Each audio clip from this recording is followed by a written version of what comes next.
한국, 중국, 일본 지리적으로는 가장 가까운 나라들이죠. 2008년부터 한중일 정상회의를 매년 열기로 약속을 하고 세 나라가 돌아가면서 실제로 매년 열었습니다.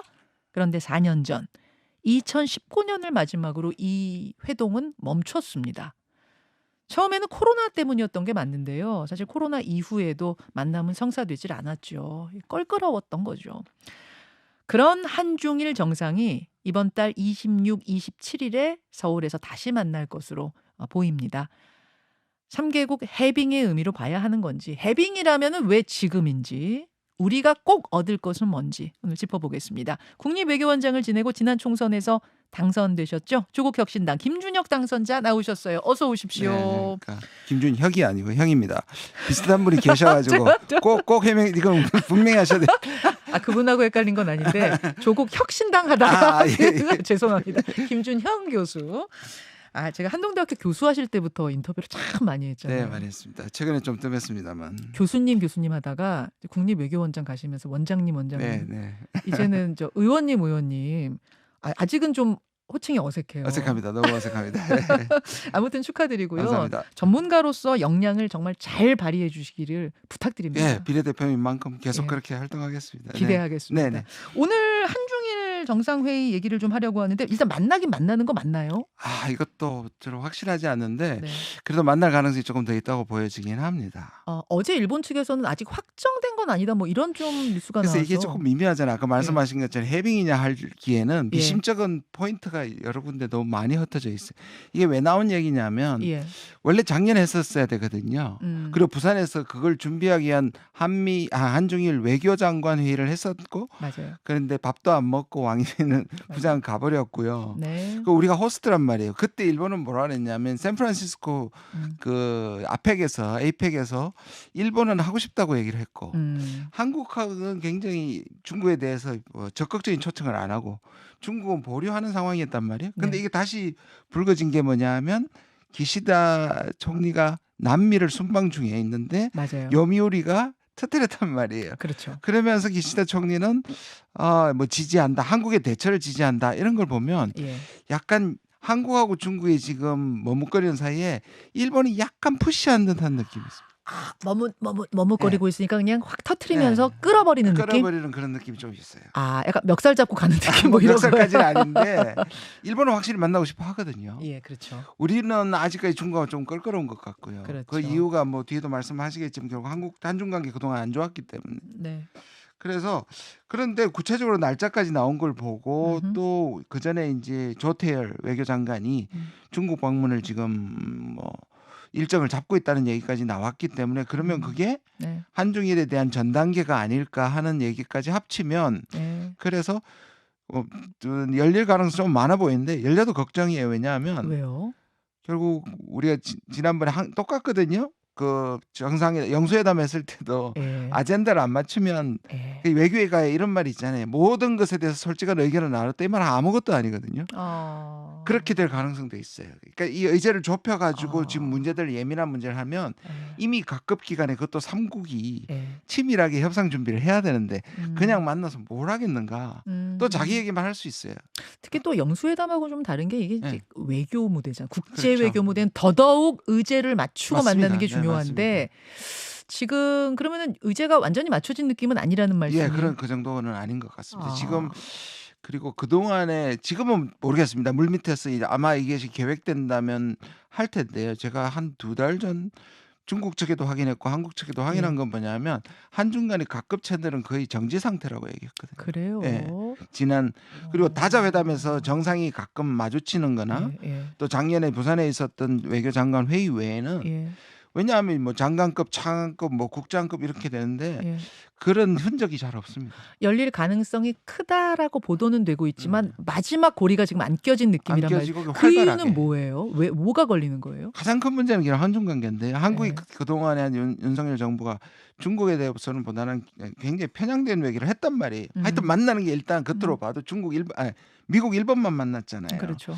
그리고 더 결정적으로는 결국 대만에 대한 겁니다. 대만 문제. 그러니까 한국은 대만에 대해서 그렇게 중국이 미국만 하더라도 이 중국과 대만 문제에서 두 가지 입장을 같이 얘기합니다. 그게 뭐냐면 하나는 하나의 중국을 지지한다 또는 대만의 독립을 지지하지 않는다. 이게 한 묶음이고 이거는 중국이 좋아하는 그러니까 중국이 당연하다고 생각하는 그렇죠. 거고 다른 쪽에서는 무력에 의한 형상 변경을 반대한다. 이거는 대만에 대한 침공을 전제하고 그렇게 반대하는 거거든요. 그렇죠. 그러면 중국은 이거는 내정 간섭이라고 보는 거거든요.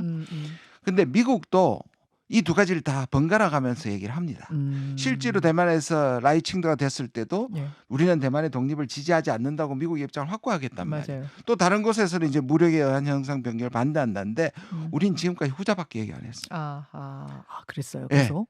그 대통령이 이 부분에 대해서 확실히 왜냐하면 미국은 왜 그게 중요하냐면 예. 일부에서는 중국한테 뭐 굴복하는 거 아니에요. 왜냐하면 한중 정상화의 전제 조건이 뭐냐면 하나의 중국 원칙을 지지하는 겁니다. 그리고 미국도 그렇게 얘기하고 있는데 왜 지금 정부는 중국한테 그 부분을 해소해 주지 않는지 중국으로서는 불만이 많습니다. 아니 미국도 왔다 갔다 하면서 얘기를 하면 줄타기를 하면 우리도 그렇게 하면 될 것 같은데. 저는 외교 두 가지 다 하는 게 맞다고 봐요. 그리고 왜 그 부분을 전쟁은 반대하지만 예. 그렇다고 해서 대만의 독립을 지지하지 않는다. 얼마든지 국제 이 정치 무대에서도 금기되는 언어가 아니거든요. 그 부분에 대한 껄끄러움이 남아있다 보니까 남아있고요. 지금 마지막 고리가 안 껴지고 있는 그리고 느낌이다. 중국으로 봐서는 실제적으로는 한미일이 계속 묶이잖아요. 근데 한미일이 묶이는 게 과거에서 한미가 묶이는 것은 북한 문제이기 때문에 이해가 됐는데 네. 한미일이 묶이는 것은 중국에 대한 봉쇄라고 느끼기 때문입니다. 그러니까 이 두 가지가 겹쳐져서 예. 사실상 시진핑의 이 방한 문제가 지난 한 4, 5년까지 계속 있었잖아요. 그것도 사실은 진전이 안 풀렸죠. 그것도 안 풀린 상황. 그 이번에 어떻게 돼야 우리로서는 최상이라고 보세요? 이 한중일 제가 정상회의. 보기에는 되더라도 시간이 만약에 이제 5월 말이 되면 특별하게 아까 말씀드린 것처럼 의제를 좁혀서 얘기하지 못할 것 같고요. 그럼에도 불구하고 저는 하는 게 맞다고 봐요. 하는 게 맞다. 예, 왜냐하면 지금 뭐 신냉전적으로 진영끼리만 모이기 때문에요. 네. 저는 그래도 해야 된다고 생각합니다. 경제적으로도 중국하고 사실 풀고 가야지 네, 되는 맞습니다. 상황인 거 네. 맞고 하니까 꼭 해야 된다. 해야 된다. 하게 되면 어떤 의제를 우리 입장에선 꼭 다뤄야 합니까? 이 부분이 이제 우리가 지금 얘기하는 게 한국 쪽에서 나오는 게 이제 지금 이 한중일을 다루는 게 우리 TCS라고 한중일 여기 삼국 협력 사무국이 서울에 있거든요. 예. 근데 이저 사무국 그 지금 사무총장이 한국인데요. 이것도 2년 만에 번갈아면서 하는데 러시아 우크라이나 침공, 북한의 미사일 도발, 지정학적 긴장, 공급망 문제라고 하는데 이걸 중국이 다 끌끌어하고 우리 아젠다거든요. 아하. 예민하거든요, 이거. 이 부분에 대해서 합의 없이 그냥 던지는 것은 오히려 관계가 나빠질 수 있다라고 생각합니다. 지금 김준영 당선자 말씀 듣다 보니까 깨질 가능성도 있다는데 좀 걸고 저는 계시네요. 근데 그러니까요. 아직까지 확실하지 않다고 말씀드렸고 그래도 가능성은 되는 쪽인데 그것도 확실하지 못할 것 같습니다. 알겠습니다. 한중일 정상회의 올해 4년 만에 다시 열릴 것 같다라는 보도가 일제히 나오고 있지만 아직은 좀 난관이 있다는. 그래서 잘못하면 우리는 장소만 빌어주고 우리가 호스트하고 중국하고 일본을 만나는 약간 심하게 하면 옛날처럼 뭐 경성에서 미국, 중국과 일본이 만나는 거 아니냐라는 식의 그럴 가능성도 없지 않거든요. 그걸 굉장히 조심하셔야 된다고 생각합니다. 알겠습니다. 이슈를 좀 바꿔보죠. 중동으로 가보겠습니다. 이스라엘과 팔레스타인 휴전 협상이 시작이 됐어요. 저는 이제 하마스 대표단이 이집트 카이로로 날아가서 협상에 임한다 이 얘기가 나오길래 금방 휴전되는 줄 알았는데 이게 잘 안 풀리고 있는 건가요? 예.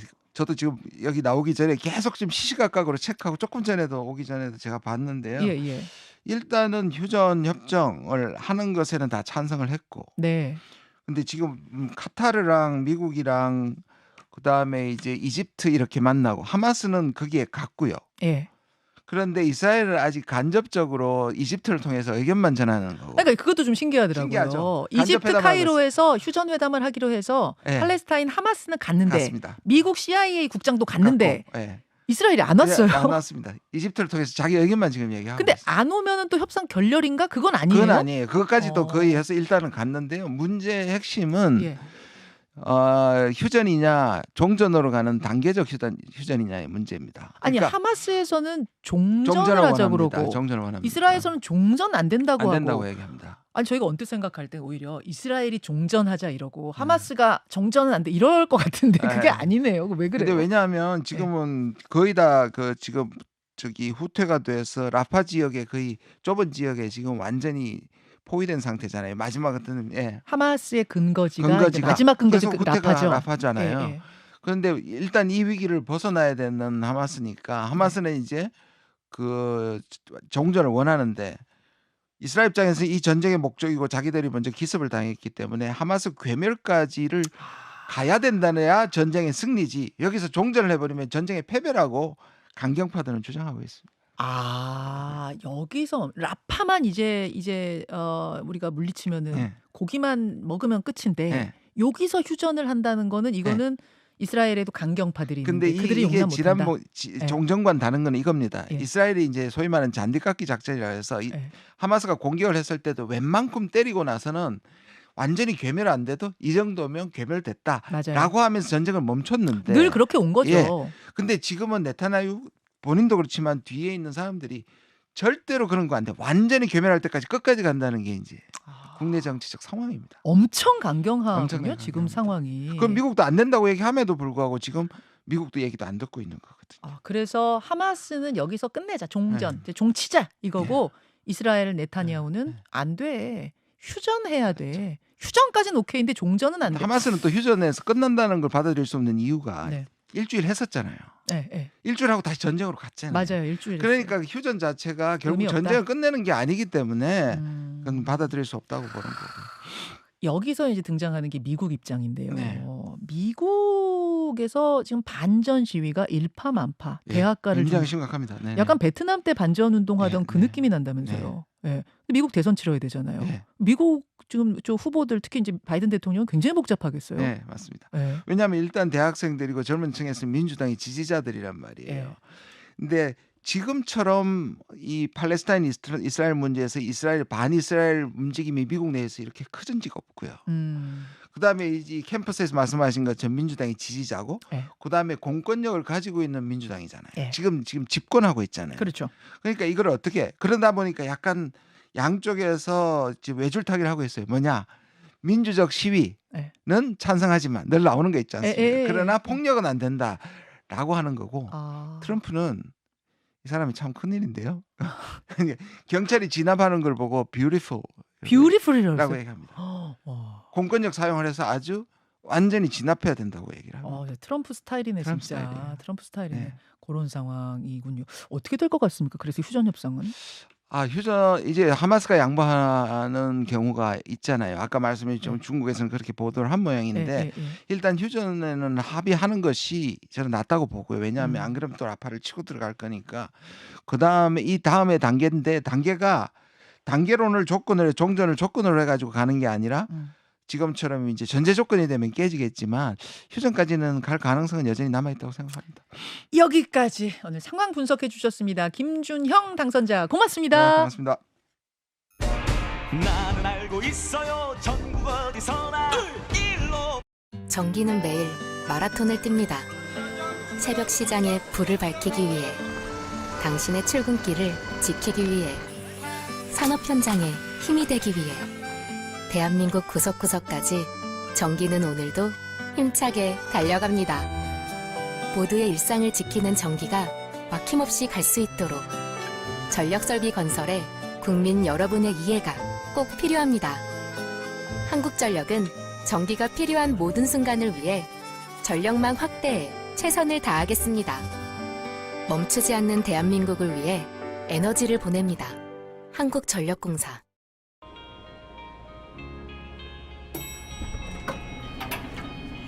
안녕하세요. 통계청 조사원입니다.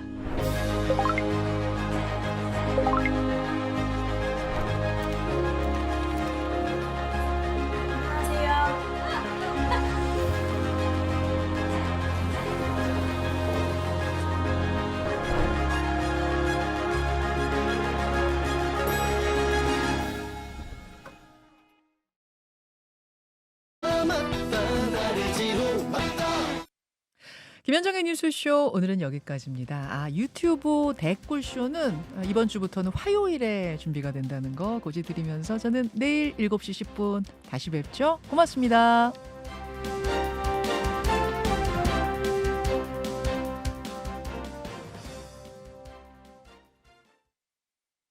CBS